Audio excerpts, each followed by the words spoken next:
A continuación, vamos a llevar a cabo la tercera parte de este protocolo estandarizado de atención para pacientes con COVID-19 severo y crítico, y en este caso nos vamos a enfocar principalmente en lo que es el manejo de esos pacientes y su tratamiento.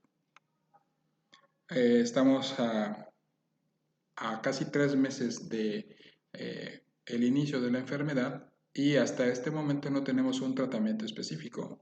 Muchas moléculas, muchos fármacos se han propuesto o se ha visto que han funcionado en otro tipo de coronavirus y se ha intentado establecer hasta cierto punto estudios en los cuales se establezca una evidencia que sea fundamentada para el manejo de esos pacientes. Sin embargo, hasta ahorita no tenemos uno en específico que nos pudiera ayudar con seguridad.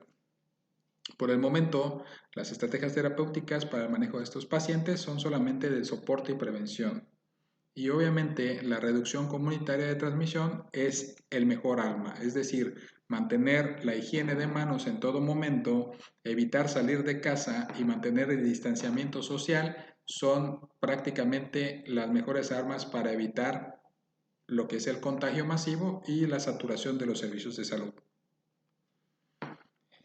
En este caso, tenemos que proponer que todas aquellas personas que tengan sospecha o sean casos positivos se mantengan en aislamiento. Vamos a mantener en su casa por 14 días a todos aquellos casos que den positivos siempre y cuando no tengan datos de severidad o sean pacientes críticos, a todo sintomático con sospecha por cuadro clínico, es decir, que cumplan los criterios que habíamos comentado antes, y a cualquier trabajador del área de la salud con síntomas, con sospecha de contacto o relacionado con el manejo de un caso. A aquellos casos asintomáticos en su propia casa, pero bajo estricta vigilancia de las autoridades sanitarias, es decir, los pacientes que por alguna situación se les haya tomado una prueba y hayan salido positivos, estos tienen que mantenerse en su casa, a pesar de que no tengan signos de la enfermedad. Y tiene que haber un seguimiento por parte de las vigilancias de las autoridades sanitarias, en este caso de epidemiología, cada 24, cada 48 horas, así como la supervisión de que esa cuarentena sea mantenida y obviamente el distanciamiento social. Hay que aislar también a todos aquellos sospechosos y destinarlos a cuartos separados en sus propios hogares, es decir, todos aquellos que han viajado de los países en los cuales se dio una gran cantidad de casos, todos aquellos que han tenido o han sido contactos, por ejemplo, en un vuelo o que han manipulado a secreciones o una situación de algún paciente sin las medidas propias, tienen que ser destinados a sus hogares y sobre todo en cuartos separados para evitar el contagio incluso dentro de los miembros de la familia. Y todos aquellos sintomáticos positivos tienen que ser destinadas a áreas aisladas en hospitalización, es decir, siempre y cuando estos síntomas sean los significativamente representantes como para ser vigilados de manera estrecha, con medidas, por supuesto, de bioseguridad y bajo un monitoreo estrecho. Todos los pacientes que llegan a nuestro triage respiratorio tenemos que tomar en consideración cosas que pueden complicar al paciente, es decir, aquellos pacientes en los cuales de manifestarse una neumonía típica con las características del COVID-19, pues tenemos que tomar en cuenta las siguientes que pudieran complicar su evolución, inclusive convertirlos en un caso crítico o se relacionan con la mortalidad. Todos aquellos mayores de 65 años, los pacientes senectos o pacientes que tengan obesidad significativa, es decir, un índice de masa corporal mayor de 40, pacientes con hepatopatías crónicas, insuficiencia renal crónica, diabetes mellitus. Hay que recordar que la obesidad y la diabetes son estados proinflamatorios de manera crónica, enfermedades cardiovasculares demostradas, enfermedad respiratoria crónica, por ejemplo, asma, fibrosis pulmonar, enfermedad pulmonar obstructiva crónica, las mujeres en embarazo o hasta con 2 semanas de puerperio, enfermedades hematológicas u oncológicas que se mantengan sobre todo con uso de esteroides o de inmunomoduladores, el uso de inmunosupresores en personas que tienen, por ejemplo, enfermedades reumatológicas, personas que viven con VIH y personas que viven en hacinamiento en asilos.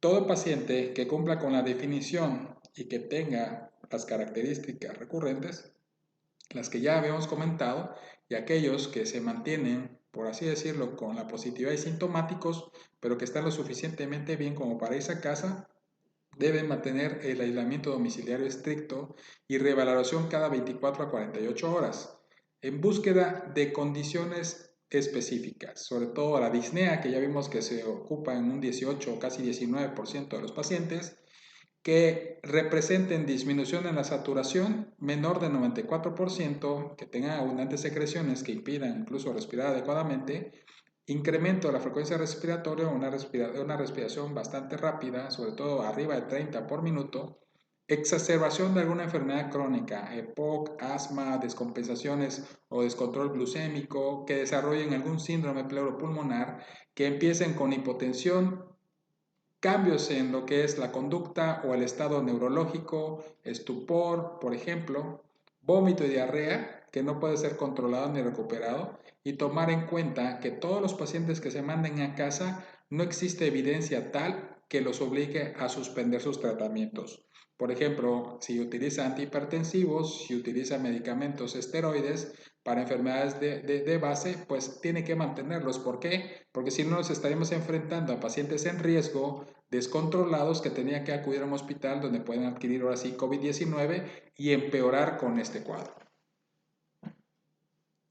Para eso, pues proponemos la clasificación, principalmente aquellos pacientes que pueden cursar con una enfermedad leve. Estamos hablando que podemos tener enfermedad leve, enfermedad severa y enfermedad crítica, ¿no? Todos los pacientes que tienen una enfermedad leve son aquellos que están con un cuadro parecido a la gripe, fiebre de bajo grado, dolor de garganta sin datos de alarma. Esos pacientes pueden tener incluso un poco de falta de aliento o hemoptisis, síntomas gastrointestinales, pero si no hay cambios en el estado mental y si ellos no presentan, por ejemplo, una puntuación mayor en el Quick SOFA, ¿sí? Esos pacientes, si no están inmunocomprometidos, hay que considerar mandarlos a aislamiento en casa o bajo observación periódica. Una cosa que nos ayuda mucho en el triage de esos pacientes es el Quick SOFA, es decir, son 3 datos clínicos que nos pueden orientar a que ese paciente requiere hospitalización. La presencia de un dato o más nos podría orientar a que ese paciente tiene un deterioro tal que habría que observarlo. Principalmente son los 3 rubros. Uno es la presencia de alteraciones en el estado neurológico, es decir, que ese paciente empieza a deteriorarse, empieza a tener estupor, obnubilación, en un paciente que antes no lo tenía, o que la presión sistólica disminuya mucho menos de 100 milímetros de mercurio, o que la frecuencia respiratoria incremente de manera significativa. Nosotros tenemos un corte de 30 respiraciones por minuto para considerar la hospitalización. En ese caso, tiene que ser un aislamiento en casa bajo observación periódica si no los tiene, y si los tiene, se considera su hospitalización. Como decíamos, vamos a ingresar pacientes que tienen más de 30 por minuto de frecuencia respiratoria, que saturen por debajo del 93%. En algunos casos, en las áreas de urgencias, nosotros tomamos gasometrías y tenemos algo que nos sirve para definir lo que se llama el índice de Kirby.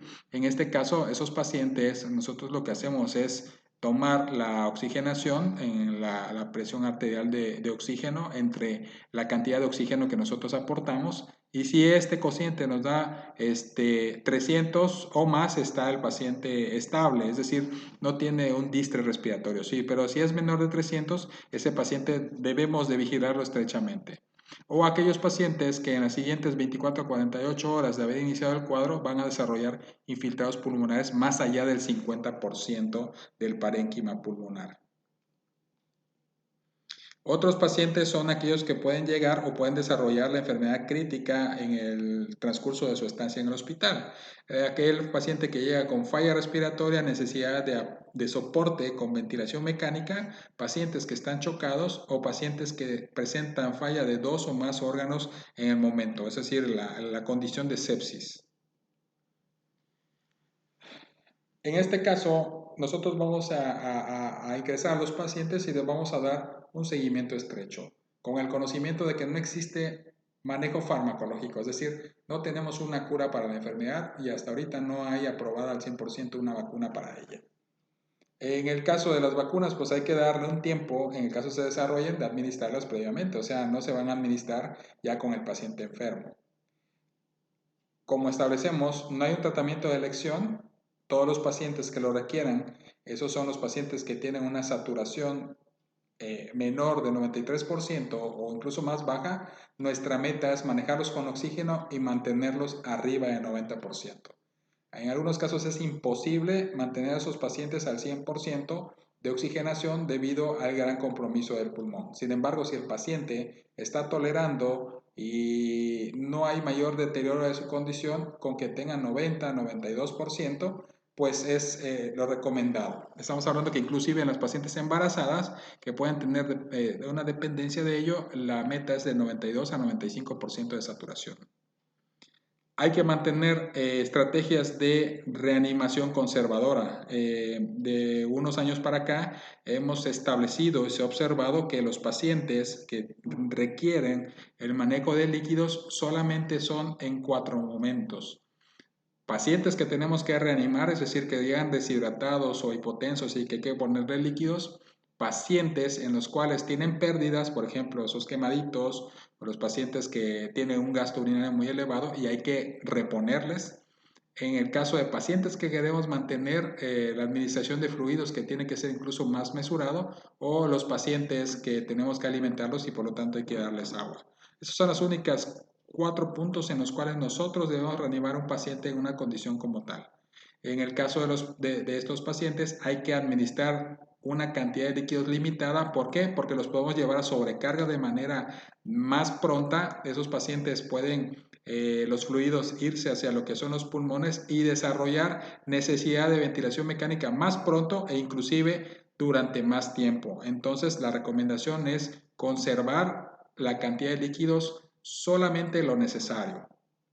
Hay que iniciar manejo antimicrobiano empírico en sus pacientes, tomando en consideración que muchas de las complicaciones son en relación a gérmenes, sobre todo bacterias, en los hospitales que pueden agregarse al proceso infeccioso y por lo tanto hay que iniciar de manera pronta antimicrobianos, así como en caso de que lo requiera, valorar su ingreso a la UCI. En esta epidemia principalmente se ha demostrado que hay algunos servicios de salud en los cuales se han visto rebasados, ¿no? Porque la gran cantidad de personas que llegan, pues obviamente requieren ventilación mecánica y por ende casi todos requerirían de manejo en una terapia de cuidados intensivos. Sin embargo, se está haciendo un triage para ver qué pacientes están lo suficientemente enfermos como para requerir ventilación mecánica y que sean beneficiados por ella y qué pacientes están lo suficientemente sanos que no deberían entrar o están demasiado graves para obtener un beneficio de ventilación mecánica. Se lleva a cabo a través de protocolos de ética y el consenso incluso con los familiares y de las condiciones del paciente para el abordaje de este tipo de pacientes, tomando en cuenta que el hecho de abordar la vía aérea también corresponde a un riesgo no solamente para los trabajadores que manipulan la vía aérea, sino también para el mismo paciente que puede infectarse.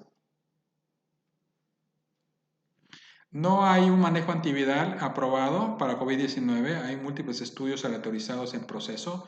De hecho, una de las indicaciones del consenso de pulmonólogos internacional y los consensos, por ejemplo, de la OMS, incluso de la CDC, es que cuando sea posible, si tu grupo de pacientes en el lugar donde trabajas pueden tomar como alternativa uno de los medicamentos propuestos, que sea cuanto antes posible enrolados en estudios multicéntricos aleatorizados.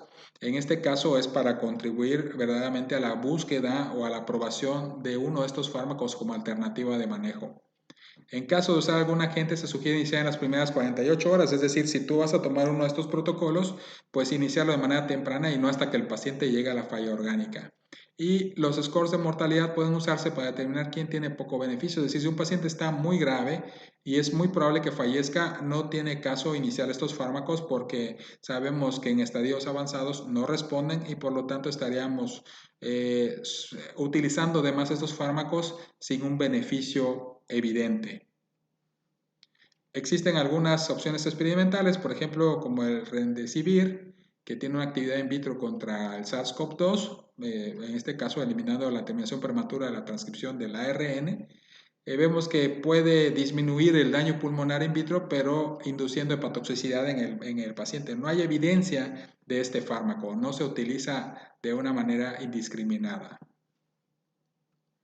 El opinavir, ritonavir es otro de los que se escuchan bastante. En este caso se ha demostrado que en algunos otros coronavirus puede reducir in vitro el 50% de la actividad, por ejemplo en el MERS, en lo que es el síndrome de insuficiencia respiratoria del Medio Oriente. En este caso, este tipo de fármacos no se ha probado lo suficiente para que se pruebe su eficacia en el caso del COVID-19 y pues se puede combinar con interferón o ribavirina para pues tratar de ver la eficacia en esos pacientes. Tampoco está probado, no hay la evidencia suficiente como para poder utilizar este fármaco. La ribavirina es otro medicamento antiviral que inhibe la polimerización, del ARN y también fue estudiada en el MERS, pero se ha demostrado que las dosis requeridas, es decir, la concentración plasmática para inhibir al MERS in vitro, excede los niveles de seguridad, es decir, es más fácil intoxicar a la persona que llegar a las cifras o a los niveles séricos para combatir la enfermedad. Requiere de muchos ajustes y obviamente se tiene que vigilar, entre otras cosas, que los pacientes no cursen con enfermedades hemolíticas o hematológicas para no llevarlos a complicaciones que incluso pueden llevarlos a la muerte. El oseltamivir es una de las opciones que hasta cierto punto se empezó a experimentar. No se estudia en el COVID-19, este fármaco lo usamos mucho para lo que es influenza, lo que es la inhibición de la neuraminidasa, ¿sí? Y se considera que muchos de los pacientes, sobre todo en el panorama de México, donde tenemos influenza estacional y donde tenemos algunos casos aislados de influenza H1N1, pudieran llegar con manifestaciones de una neumonía típica sin ser COVID y que obviamente tenemos que empezar los oseltamivir de manera temprana para manejar al paciente. Estamos hablando que el uso de oseltamivir en los pacientes que cursan con influenza solamente tiene un beneficio significativo cuando se inician las primeras 48 horas. Por lo tanto, se considera iniciar el manejo pronto evitando que empeoren por la misma influenza. Tratamientos que pueden estar cursando con los pacientes y que se han propuesto son el uso de los inhibidores de la enzima convertida en angiotensina o lo que son los bloqueadores de los ARA2. Existe un gran interés en el potencial, sobre todo que se ha observado que el virus se va a ligar específicamente al receptor de la enzima convertidora de angiotensina 2 para entrar a la célula. Esto nos habla de que, por ejemplo, si tenemos un bloqueo mucho más distal, como lo que ocasiona los ARA2 como antihipertensivos, pues podría ser bloqueada la acción también del virus. Sin embargo, la teoría que dice que los los inhibidores de la enzima convertida en angiotensina nos sirven como regular negativo contradicen esto. En este caso, no hay una propuesta, no hay evidencia de que los pacientes empeoren con el uso de sus fármacos antihipertensivos o inclusive que tenga un beneficio protector en estos pacientes. Por lo tanto, a pesar de que se están proponiendo para la reducción del síndrome de tormenta de citocinas, no hay estudios en contra o a favor. La recomendación es que si los pacientes los están tomando, no los modifiquen y los continúen tomando. O no agregárselos para tratar de protegerlos si es que no los están tomando. Hay otros estudios que se han hecho, por ejemplo, sobre interferón. Vemos que este puede dañar lo que es el virus a través de una situación adaptativa hacia las células helper. Sin embargo, no ha funcionado in vitro. La cloroquina y la hidroxicloroquina combinadas con la citromicina pueden ser otra propuesta, ya que estas tienen un mecanismo de obstaculización de los pasos dependientes del pH en la replicación viral. Estos fármacos no requieren un ajuste renal o hepático y se han propuesto incluso como profilácticos. Sin embargo, hay una gran parte de la población que puede tener alteraciones, sobre todo alteraciones del ritmo y prolongación del QT, que están incluso en riesgo. Para los pacientes que requieren el uso de cloroquina y hidroxicloroquina, por ejemplo, los pacientes reumatológicos o aquellos que cursan con algún tipo de infección por plasmodios, Nosotros como clínicos hemos llevado a estudios del ritmo electrocardiográfico en los pacientes para demostrar que no tengan susceptibilidad a prolongación del QT e inclusive en algunos casos que sean pacientes con algunas características hacerle ecocardiograma para ver que estructuralmente no haya algo que contraindique. Son fármacos muy tóxicos que no se deben utilizar a la ligera y que por lo tanto manejarlos de manera indiscriminada en esos pacientes puede llevarlos incluso a la muerte.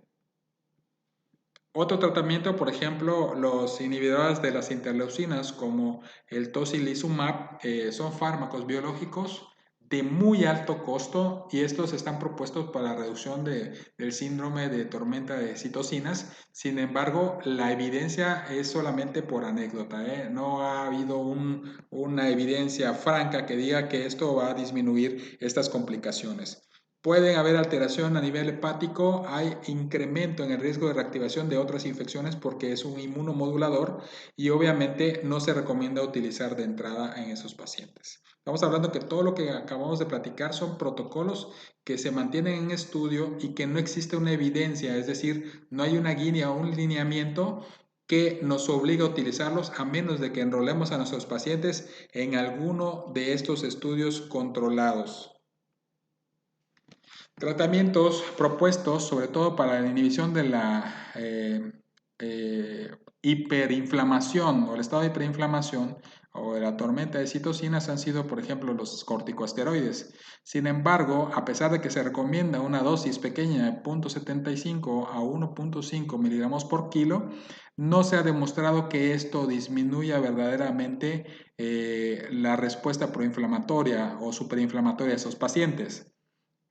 Se nos comenta en las publicaciones que hay que evitar esas infusiones con bolos bastante grandes de esteroides que pudieran complicar más al paciente. No están indicados de entrada y va a depender su uso de la evaluación del médico. Es decir, si el paciente lo usaba por alguna enfermedad inmunológica, debe de usarlo. Si el paciente cursa, por ejemplo, con complicaciones y lo usaba por asma o por enfermedad pulmonar obstructiva crónica, debe continuarlo. Y la única indicación en pacientes graves es cuando están cursando con un choque refractario y la posibilidad de que ese paciente no recupere la tensión arterial debido a algo que se llama insuficiencia suprarrenal. En ese caso se utiliza hidrocortisona a una dosis constante, baja, 200 miligramos al día en infusión, y eso se reserva específicamente para pacientes con choque refractario por una probable insuficiencia suprarrenal. En ningún otro caso está indicado el uso de los esteroides. Existen algunos otros tratamientos propuestos en los cuales se ha visto cierto beneficio en modelos animales, en los cuales hay recuperación con dosis moderada, por ejemplo, de la vitamina C, en este caso el ácido ascórbico. Hay allá un estudio que es el Citrisali para los pacientes que cursan con lesión pulmonar aguda, en la cual pudiera verse cierto beneficio en una dosis tan segura como 15 gramos al día, más 200 miligramos de tiamina. Tampoco son concluyentes los estudios, pero bueno, son fármacos que en esas dosis no comprometen ni ponen al paciente en riesgo. Está indicado usar antibióticos de manera temprana, de manera empírica. No son indicados para el COVID, pero hay que ver que los pacientes que están hospitalizados, que obviamente están inmunocomprometidos por la enfermedad viral, pueden cursar con infecciones sobreagregadas que complican el cuadro y su evolución. Por lo tanto, los lineamientos de sepsis, existe el lineamiento de sobreviviendo a la sepsis en el capítulo específicamente a COVID que salió a mediados del mes de marzo del año 2020, en el cual, a pesar de que no hay una evidencia en relación a la mejoría de los pacientes, se propone el uso de los antibióticos de manera temprana, de manera profiláctica, para evitar la sobreagregación bacteriana y la complicación bacteriana de este tipo de infecciones. En este caso se proponen sobre todo betalactámicos de amplio espectro y también se propone el hecho de que esto sea durante la primera hora y si se va a cultivar al paciente buscando alguna otra enfermedad que pudiera estarlo complicando, que esté agregada aparte del cuadro de COVID, que el hecho de que no tengamos los medios de transporte o los medios de cultivo para esos cultivos retrasen la administración de los fármacos. Eso tiene que ser en los primeros 45 minutos a una hora identificado el cuadro y por lo tanto no debe retrasarse más ahí a pesar de que no se hayan tomado los cultivos. Otra de las medidas en el paciente, sobre todo que tiene un manejo crítico, pues es la oxigenación. En este caso, representa un rol. Vemos que en algunos hospitales nosotros tenemos sobre todo esos ventiladores que pueden tener dos funciones. La de la ventilación no invasiva, que es aquella que se administra sin necesidad de intubar al paciente y que tiene un aporte de presión positiva, ya sea el CPAP o el BiPAP, ¿sí? Pero no en todos los casos está demostrado. Aquellos aparatos que se utilizan de manera casera, aquellos que meten presión positiva, están completamente contraindicados en este tipo de paciente, sobre todo por el riesgo que representa que esos pacientes aerosolicen sus secreciones y pueden contagiar a las mismas personas en la habitación. Lo mismo corresponde para los vaporizadores y los nebulizadores. En el caso de que el paciente requiera su CPAP o su BiPAP porque él tiene apnea obstructiva del sueño o algo, pues se puede valorar. Pero cuando se requiere del uso de ventilación mecánica no invasiva, nos comenta que tiene que ser específicamente con las burbujas en casco o los cascos cerrados para la administración de presión positiva que disminuye el riesgo de lo que es el contagio hacia otras personas y que tiene que ser de manera estrecha vigilancia. Es decir, esos pacientes, yo voy a intentar utilizar ventiladores no invasivos, no deben usarse por un tiempo prolongado. Un paciente que requiere de estas medidas es un paciente que se asocia con un pronóstico pues de una evolución tórpida. No debemos de mantener mucho tiempo a esos pacientes. Si yo les dejo ventilación no invasiva no debe ser más allá de una hora y por lo tanto si vemos que no tolera hay que pasar a lo siguiente que es la intubación temprana. Esto se lleva a través de lo que es el abordaje avanzado de la vía aérea y tiene que ser específicamente bajo los criterios de, lo que es una secuencia rápida de intubación. En este caso tenemos que tener ciertas medidas. Aquí este curso tenemos un video específicamente para secuencia rápida de intubación, ¿sí? Aquí nada más vamos a tomar algunas generalidades que son, pues obviamente, los cuidados que debemos llevar. Mínimo de staff con máximo de precauciones es la regla, es decir, un cuarto destinado solamente para este procedimiento, tiene que ser un cuarto cerrado, con presión negativa y el mínimo de gente. Si son dos, es lo más óptimo. Acuérdense que en este caso la preoxigenación se reserva y obviamente se tiene que hacer con las medidas. Desafortunadamente va a llegar un momento en el cual los pacientes no tengamos el equipo de protección y por lo tanto nosotros tengamos que valorar si lo hacemos o no. Recuerden que ante una pandemia de tal magnitud, las urgencias pues dejan de ser urgencias hasta el momento en el cual no tenemos las medidas de seguridad propia. Los protocolos de intubación y resucitación se deben seguir con relevancia en la prevención de las infecciones también, es decir, lavado o higiene de manos, a pesar de que tengamos guantes, tiene que ser lavado de higiene de guantes para evitar la complicación, el uso de guantes estériles, ahora sí sobre los guantes de nitrilo para la manipulación de los pacientes de las cánulas y evitar que estos se vayan a infectar con algún germen que se encuentre por allá. Intubación tiene que ser temprana y controlada. Los pacientes intubados deben estar aislados, es decir, pacientes con ventilación mecánica tienen que estar en un área, sobre todo porque nosotros tenemos que insistir en el uso de dos filtros, uno en lo que es la toma de la cánula endotraqueal y la otra es en la válvula expiratoria para evitar la distribución de estos gérmenes en el cuarto en el cual esté, por lo menos para disminuirla. Tienen que mantener un monitoreo hemodinámico y de oxigenación de manera continua y tienen que mantener en esos pacientes o aún más una estrategia de líquidos muy conservadora y el uso temprano y apropiado de antimicrobianos como habíamos comentado.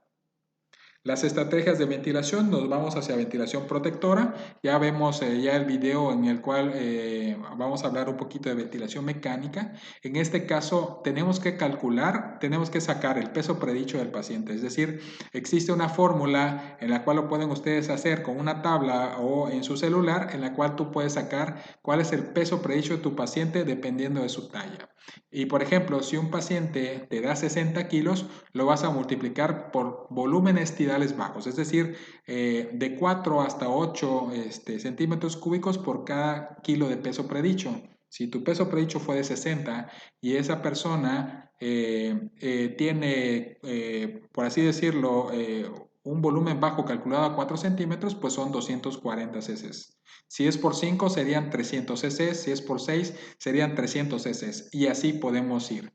Las presiones tenemos que ir midiendo, nuestra presión máxima o el cálculo de presión plató tiene que ser menor de 30 centímetros y podemos ir considerando esos pacientes que requieren PIPs elevadas. La PIP elevada no es ponerle o calcular una PIP de 18, 20, 25, sino es a partir de 10 y titularla de ahí en arriba hasta 15 centímetros y tomando en cuenta la respuesta.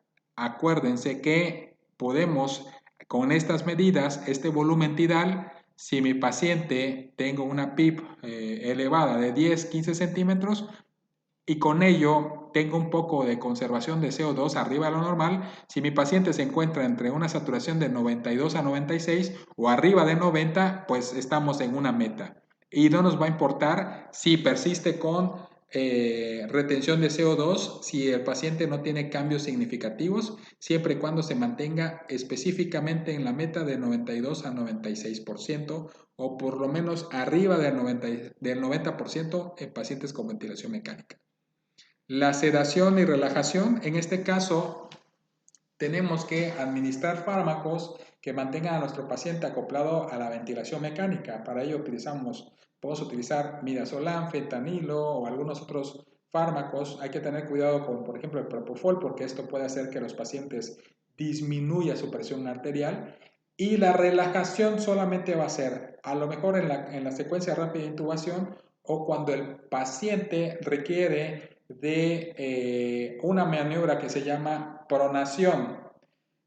Los pacientes que están sometidos a ventilación mecánica o no, se ha visto que una maniobra que por lo menos utilizamos aquí en la unidad de cuidados críticos es cambiarlos de posición y ponerlos en posición prono, es decir, boca abajo.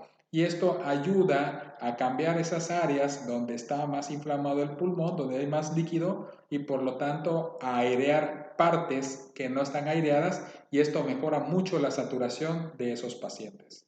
Hay estudios y se ha visto ahorita en protocolos de investigación en los cuales los pacientes que incluso están conectados a lo que es la cánula nasal, es decir, pacientes que no están intubados, están despiertos y se les deja un tiempo boca abajo, también esos pacientes se ve mejoría de la oxigenación. En este caso, y solamente en este caso, cuando tenemos a los pacientes intubados conectados a ventilación y los vamos a dejar en pronación, esos pacientes tenemos que relajarlos para que no haya ninguna eventualidad, no se muevan, no se vayan a extubar o inclusive no se vayan a lastimar. En este caso se puede valorar usar relajantes musculares por no más de 48 horas. Si el paciente se encuentra intranquilo, se pone combativo con el ventilador o muy inquieto o se quiere quitar las líneas, pues también podemos utilizar aumento de la sedación y ver que si es necesario ponerle algún medicamento para que haya relajación muscular en bolos.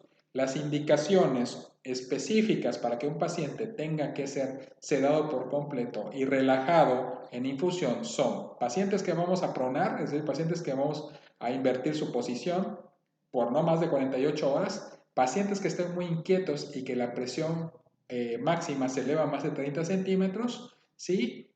Esos son los casos específicos. Hay que recordar también que los pacientes que están en sedación y vamos mejorando sus niveles de oxigenación, tenemos que tomar en cuenta estrategias en las cuales vamos a ir despertándolos poco a poco. Si tengo 1 o 2 días con lo que es el cociente entre la presión aportada y a FiO2 por arriba de 300, pues obviamente esos pacientes podemos ir pensando en irlos destetando, es decir, los vamos despertando poco a poco para considerar retiro de la ventilación mecánica. Si esto hace que el paciente se ponga muy inquieto, empieza a batallar con el ventilador, incrementa las presiones o el deterioro clínico es significativo, volvemos a iniciar nuestro protocolo de sedación. Existen otras alternativas como lo que es el ECMO, las prostaciclinas, los esteroides, pero estos quedan en condiciones anecdóticas en las cuales no tenemos beneficio, pues principalmente porque no tenemos aquí en la entidad y es bastante poco factible y requiere de condiciones muy especiales que son escasas en estos pacientes. Una de las alternativas que se está tomando actualmente en Estados Unidos es el uso del plasma convaleciente o convalescente. Este plasma específicamente es el uso de plasma de personas que han cursado con la enfermedad y que se han curado. Esto es para el tratamiento de los enfermos y el uso, por así decirlo, de inmunidad pasiva. Se ha usado antes en la epidemia de influenza A H1N1, cuando hubo la primera epidemia de SARS coronavirus, más o menos ahí del 2001 al 2003, y en lo que es el síndrome de insuficiencia respiratoria del Medio Oriente por coronavirus en el 2012. No ha sido efectivo en todas las enfermedades estudiadas, es una propuesta acelerada a los pacientes y solamente puede ser en la reanimación de estos pacientes. Para ello, obviamente, los pacientes que pudieran ser donadores son aquellos que han tenido la prueba positiva, es decir, que les hayan hecho una prueba certificada y que haya sido corroborado y con la certeza de que ese paciente tuvo COVID-19. Que haya tenido una resolución completa de los síntomas. Esto se establece de tal manera que si el paciente tuvo mejoría clínica y por lo menos hubo 2 mediciones diarias en las cuales la prueba de COVID-19 que busque intencionadamente al virus son negativas, se puede considerar que este problema está resuelto. En las mujeres que se tiene que tomar en consideración, pues obviamente siempre y cuando los anticuerpos HLA sean negativos, pueden ser donadoras. Y en este caso, varios test negativos para COVID-19 toman nasofaringea de sangre. Estamos hablando, lo que había comentado, de 2 a 3, por lo menos que sean negativos para considerar que el paciente tiene resuelto el problema. La titulación de anticuerpos neutralizantes para el SARS coronavirus tiene que ser por lo menos de 1 a 320. Y eso obviamente lo van sacando las personas que hacen verdaderamente los estudios de laboratorio.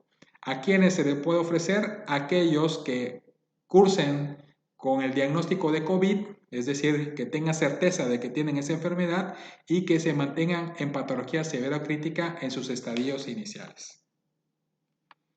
Hasta aquí prácticamente es todo lo que es el abordaje desde la microbiología básica de las características de la enfermedad, cómo se transmite. Hemos visto los estudios de apoyo diagnóstico, los estudios para el diagnóstico definitivo, qué hacer con las personas que son positivas y también con el tratamiento requerido. Recordamos que esta es una enfermedad que no tiene cura, que verdaderamente lo único que hay que hacer es esperar. En el caso de los pacientes leves, pues hay que hacer el aislamiento social, prácticamente es el aislamiento en todos los casos y pues verdaderamente las estrategias que tenemos hospitalarias solamente son de sostén de estos pacientes hasta que ellos mismos resuelvan el cuadro y salgan de la hospitalización.